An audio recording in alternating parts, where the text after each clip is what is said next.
Pink Lake is co-directed by Emily Gann and Daniel Schechter. While Daniel couldn't join us today, I'm so glad to be here with Emily and Maqi Margaret Sabungi, who starred as Nadia. Thank you both for being here. Let's start with Emily. So what was the inspiration of making this movie? Where did the story come from? The premise of the film, a friend asking another friend for sperm, actually happened. Dan and I are a real life couple, and a friend of his who lives abroad. She used to live in Montreal, but she moved back to Europe, and she actually was visiting and did ask him. But definitely we dramatized it, but that we were brainstorming about just film ideas, and yeah, we were actually brainstorming with another friend whose name is Cora.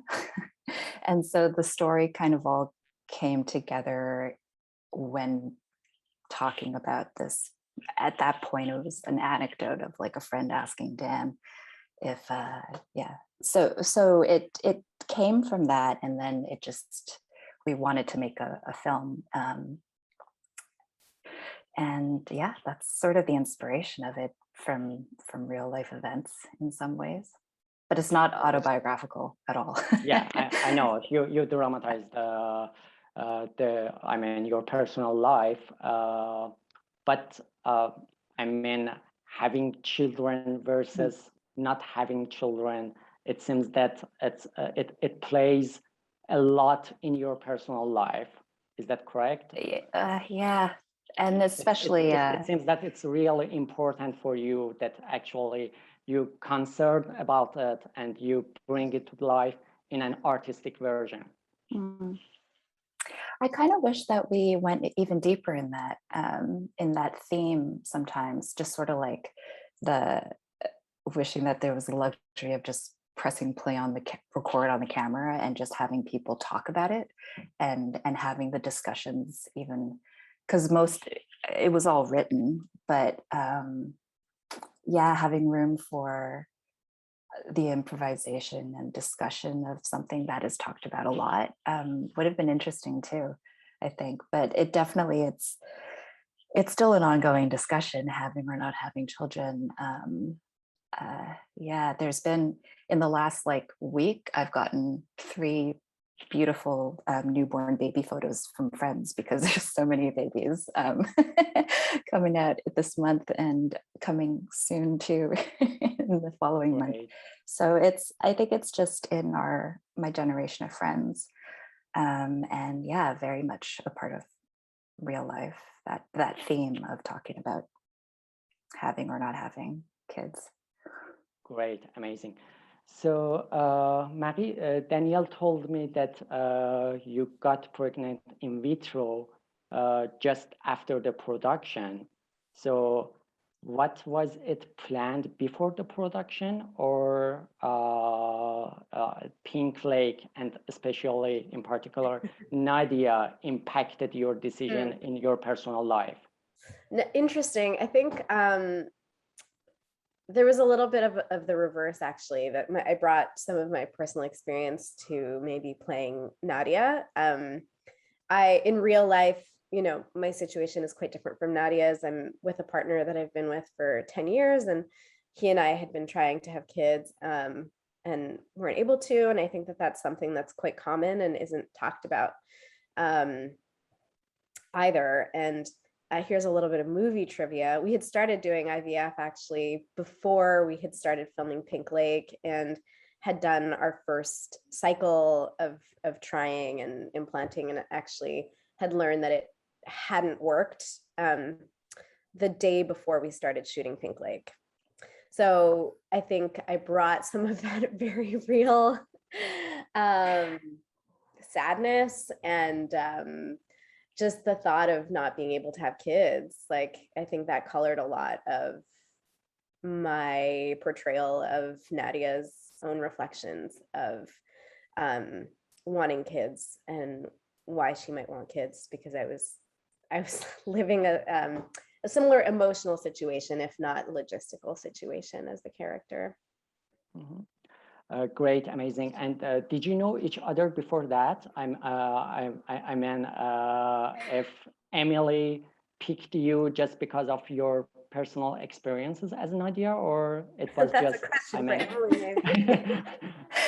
Mary and I met in 2000 in CEGEP. We're close, dear friends, and that also kind of feeds into the whole nature of our shoot, in that the two other actors, Mary is the only professional actor actually out of the three main cast members. The other two are non-actors and also very dear friends of ours.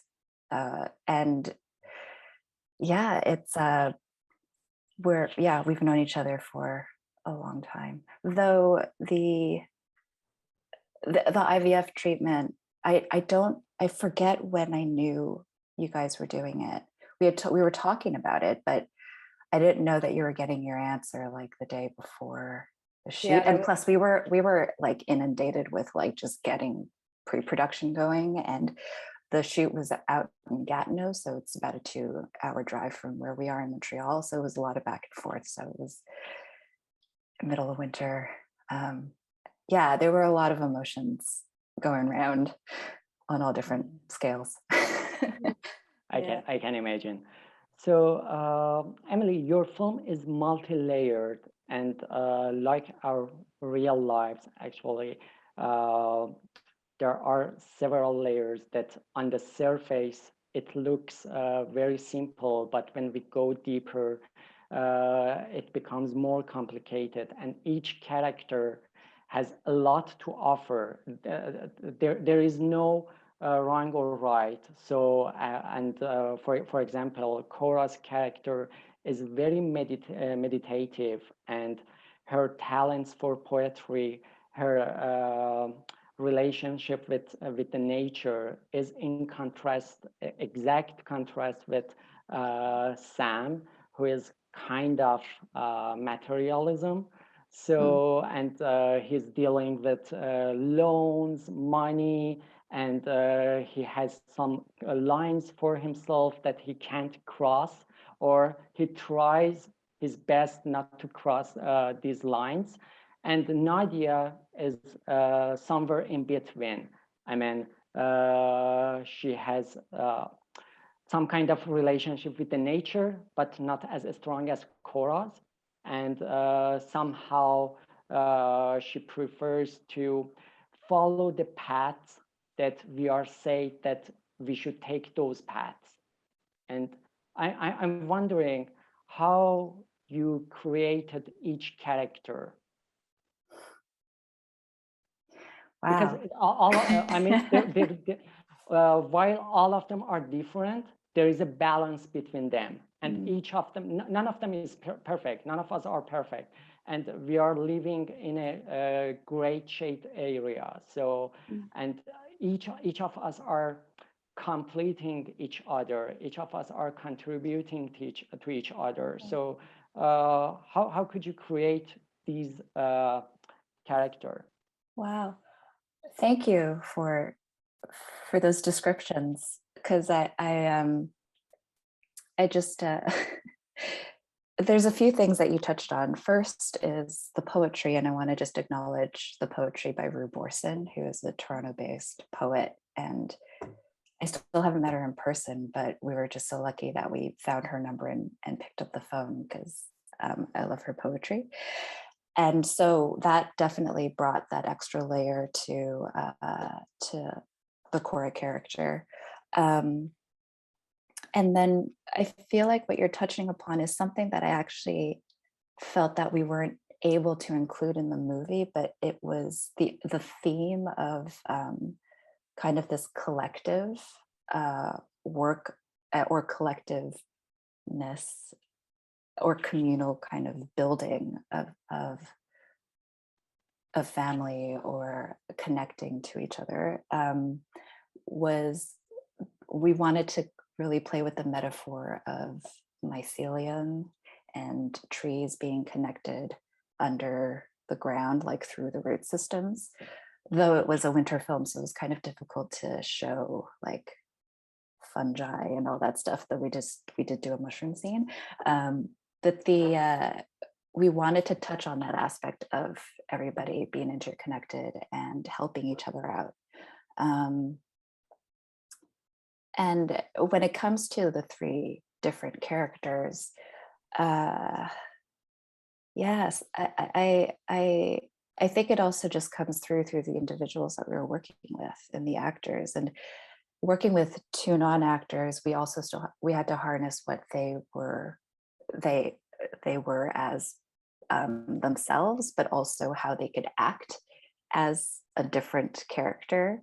And it just so happened that Elisa and Charlie, they both actually lived in the house that we shot in. They were a couple, and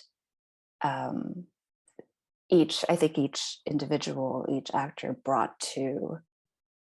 added those nuances and gestures and layers of the characters that were written on the page. Yeah, given the time, it would have been even more fun to be able to dive deeper into that.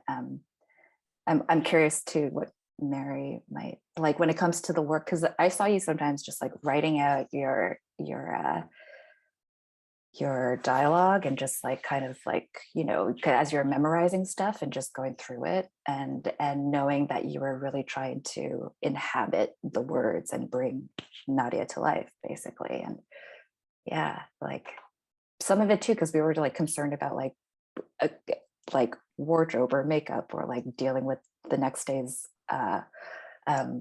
production schedule, that like sometimes there was a lot of trust on set and just being like, we can do this, and just showing up and being like, okay, do you know your lines? Let's do it. So yeah. Yeah, I mean, I think that's true. I think something I appreciated about the process, because it was so intimate and it was, you know, in a friend's home and it was very warm, was that we also built in time to rehearse. And based on those rehearsals as well, we kind of changed some of the dialogue to make it flow with kind of where an improvisation had gone in a conversation. To come back to your analysis, Reza, I think the juxtaposition of, you know, this putting one character who's like deeply connected to nature and another who's kind of rooted in like reality and one in between.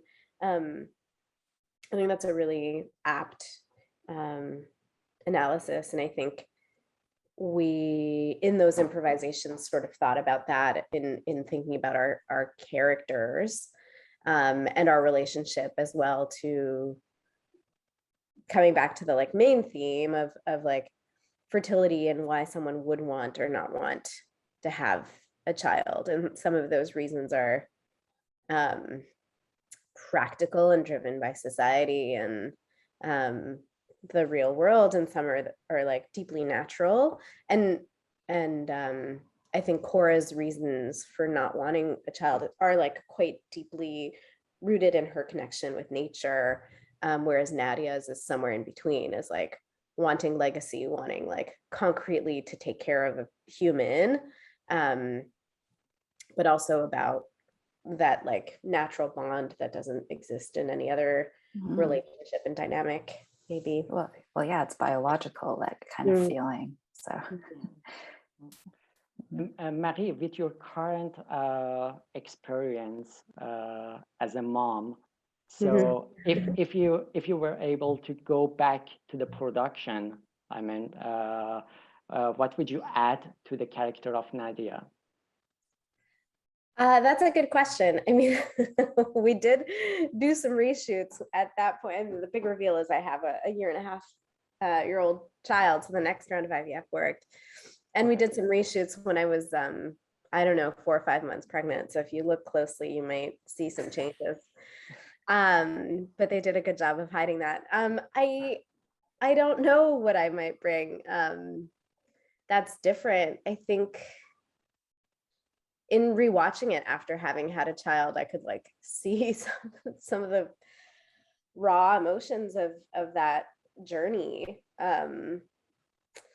And I think it's pretty true. Like it still feels quite real and quite raw. And I feel like it was such a gift, actually, as difficult as it was like a real gift to be able to make the film with you all at that stage in my own life. Mhm. Oh, Yeah. And to be able to capture that, yeah. memorialize it. There's nothing that you had to change, really. Yeah, it was, yeah. Mm.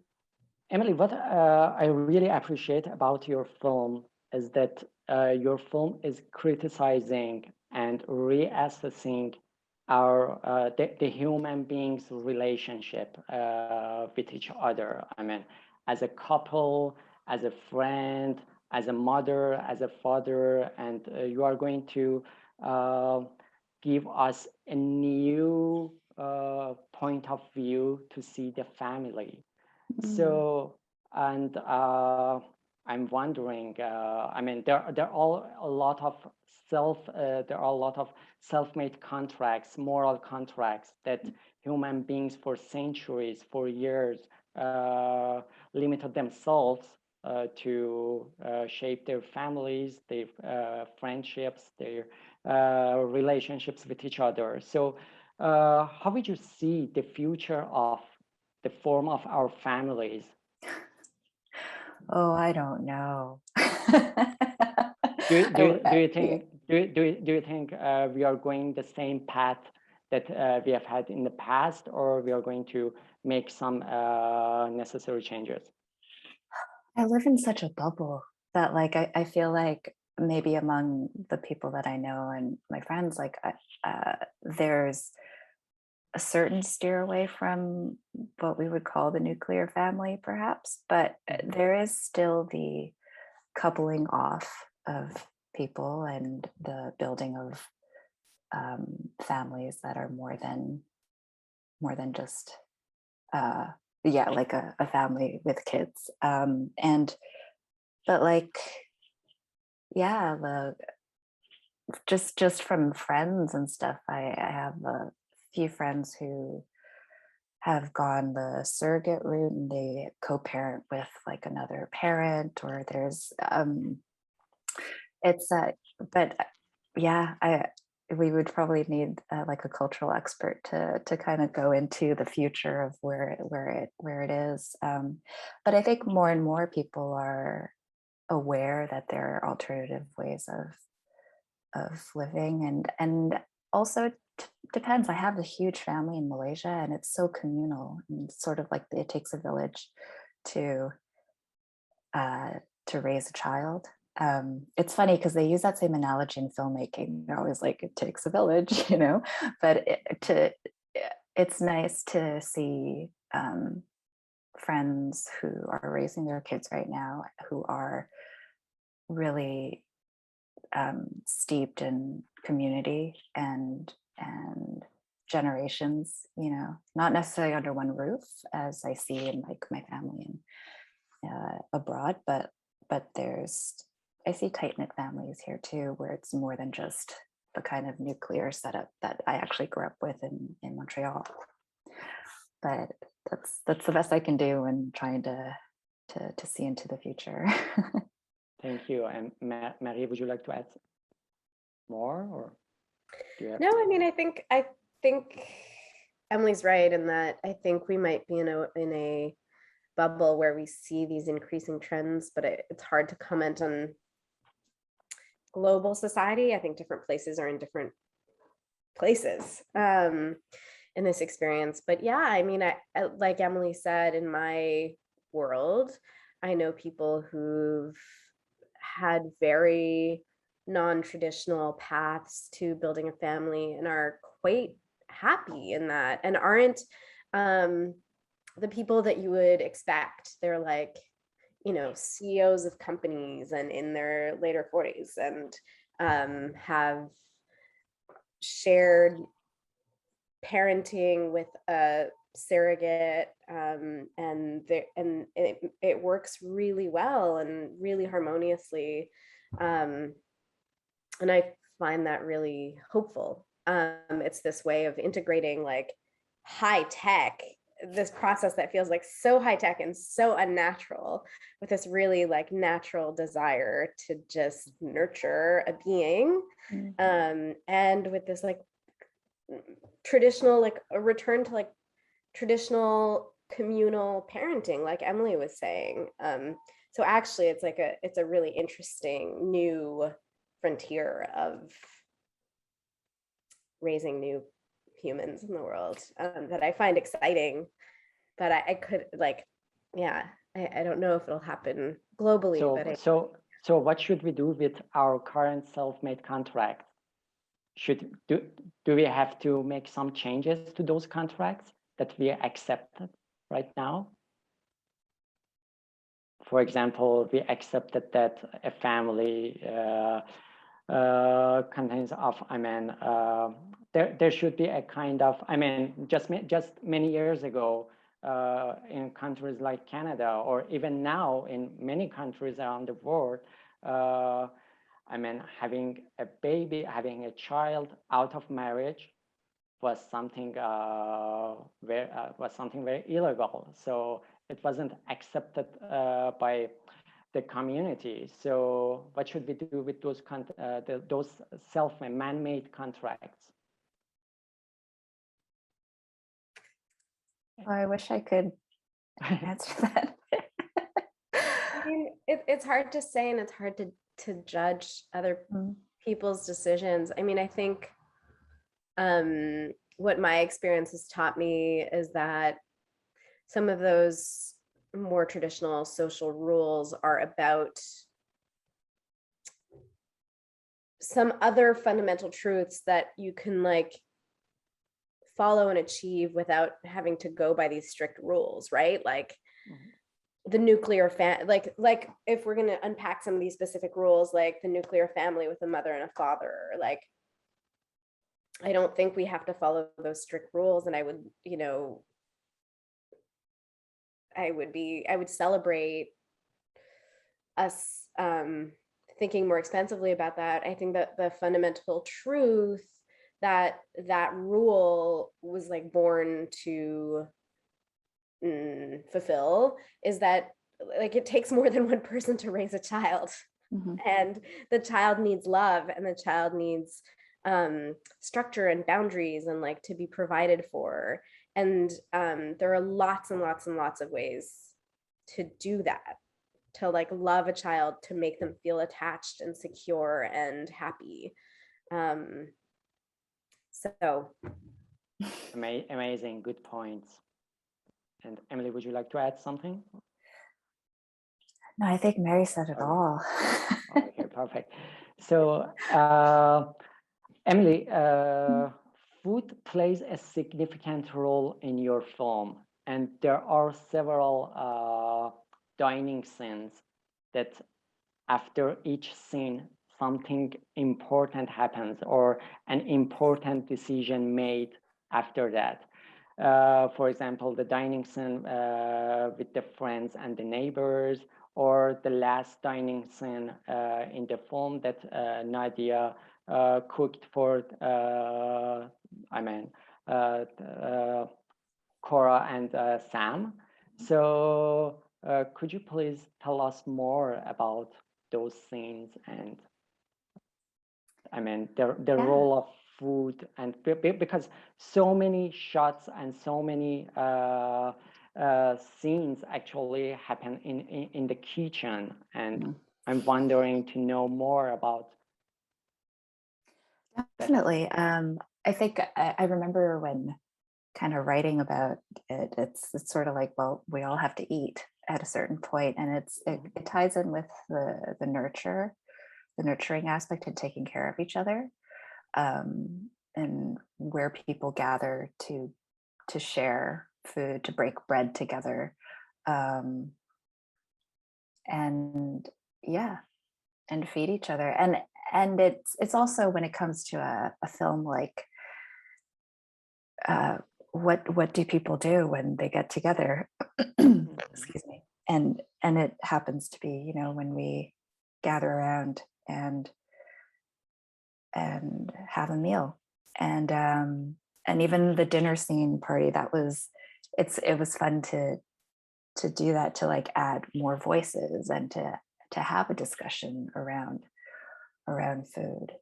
And food just does in general play a big part in my life and my upbringing. And it was also just a nice sort of like wink also culturally.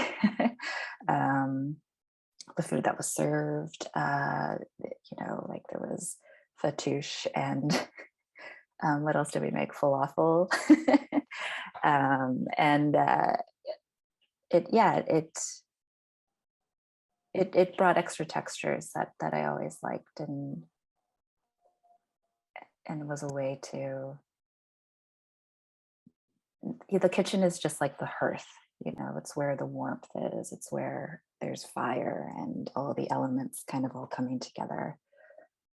And it's a distraction and something to do also, just whether it's a social situation or if for actors too, if you take it into the film context of like, okay, well, the action of eating can add to this gesture, which can then, we can kind of figure out how to choreograph a scene that way too. We had fun kind of figuring out the styling, the food styling. Another kind of nod and wink at Marie-José, MJ. Oh my God, Great. forgot her last name suddenly. But she's awesome. And she fed us throughout the entire shoot, and was such a calm presence also on set. MJ was. And Cacho, yeah, sorry, MJ Cacho. So she, and she did the food styling for the movie, and that was, there was a lot of kind of like real life filtering in a lot of times. I think we probably ate the salad afterwards too when the camera stopped recording. Perfect, amazing. Just my last question. So independent artists and their works usually shape the artistic landscape of each country, each territory. So what do you think Canada should do to improve it? I know from a script to a screen, I know that many independent films actually don't get the enough screenings that they deserve. So what do you think? Oh boy. I think it's a kind of question that give you that opportunity to say what you actually love to do with the screening of your film. Can you repeat the last part of the question though, regarding this? Sure. That part of the. I mean, from Canada, I mean, different funding bodies in Canada actually focus on the script and the production, but a few actually work on the screening aspect of each film and the independent films. So what do you think Canada should do to improve that? From, I mean, to distribute your film, to broadcast your film, to screen it in your film in Canada or other countries? It's a very tough question to answer because it starts to dive into the film industry is a very, very large industry, and it's also broken down into so many different stages of from development to pre-production, post-production, and then distribution, and then campaigning afterwards, and all of that stuff. And there's rules set for kind of all those stages, and people to partner with and people to work with, and specializing in particular markets. From the perspective of our film, and for Pink Lake specifically, we produced it ourselves. Dan and I, and we but we luckily found a distributor to help us after to really actually finish the film and push it into the just into the festival circuit, as well as just everything else, all the finishings that happen with that need to be done after making a feature or a film. And it's, yeah, the part promoting partnerships in a way, especially for smaller production houses. There's sometimes it's really opaque.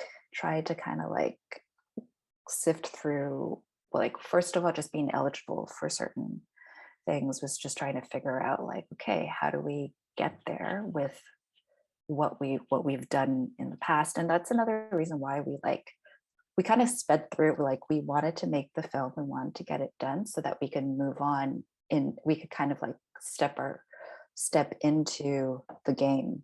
And it's sort of like that paradox of like, you need the experience in order to get the job kind of thing.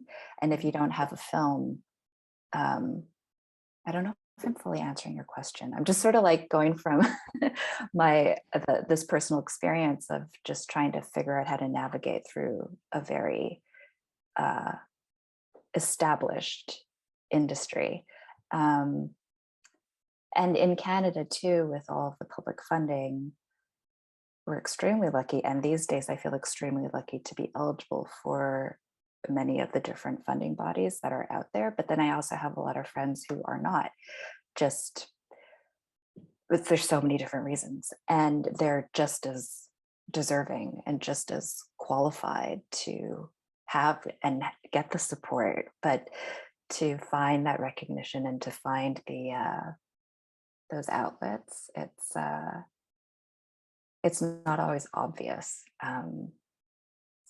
But those are sort of like the broader strokes of it all. And each case is different. So yeah.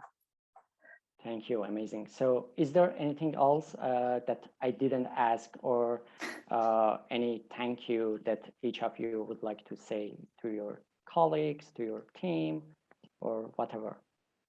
I am so grateful for the team, for sure. Like, it was an extraordinary learning process. We shot in 2019 now, so I'm just, just sort of like going through the different stages after that too. But like, yeah, the relationships gained, and just, from the crew to the actors, and just happy that and grateful that, we all made it happen. So yeah. And thank you to you, Reza, and to Real World also for hosting. Thank you for sharing your film with us. Perfect. That was a great conversation, and I really enjoyed this conversation, and I hope our audience actually enjoyed this dialogues, this panel, as well as the film itself. And for more information about our screenings during the festival, and also our year-round programs, please make sure to check out our website, realworld.ca. And if you identify yourself as Black, Indigenous, and people of color artists, please consider joining our Access Real World platform. Thank you so much, and take care.